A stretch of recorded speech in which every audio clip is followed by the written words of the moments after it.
রুকু দেন। আপনাদের অনেক বয়স্ক লোক আছেন, রুকু দিয়া মাথা একটু উঠাইয়া আরেকটা সেজদা জায়গা, এ বাটপার, এই বুড়া বাটপার, মনে রাখেন, 1 নম্বর বাটপার, এটা বাটপার,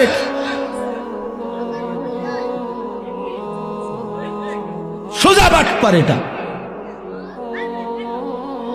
পুরা মিয়া সাদওয়ানে হাবড়ার কুদনের ঠেলায় কথা কম যায় না কারো, এনাই হাবড়ার কুয়ানি ধরে মসজিদ আইয়া চা দোকানে ওটা কুইতে ওড়ে, লাফাইয়া ওড়ে, আরো 10 জনে থামাই তারে না বুড়ারে। আও আল্লাহ দোয়াই আপনি কত থামেন, আরে রাখ বেড়া, উড়ে এলাম বেড়া, হেতে উড়ে এলাইব দোয়ানদার, হেতে টাকা পায়, হেতে উড়ে এলাই দোয়ানদার, চালাক ফাইজলামি। চা দোকানে গিয়ে ওইখানে মাতবুরি দেখায়, নামাজের বেলা এসা সেজদে একটা দিয়ে একটু মাথা উড়ে আরটা দিয়ে একদম জাঁতা দিয়ে ধরা দরকার, এগুলার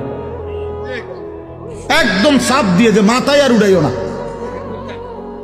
মাথা যখন উড়াইতেই কষ্ট হয়, মাথায় আর উড়াইও না। এটা কি ধরনের নামাজ বলেন? এটা নামাজ হইল?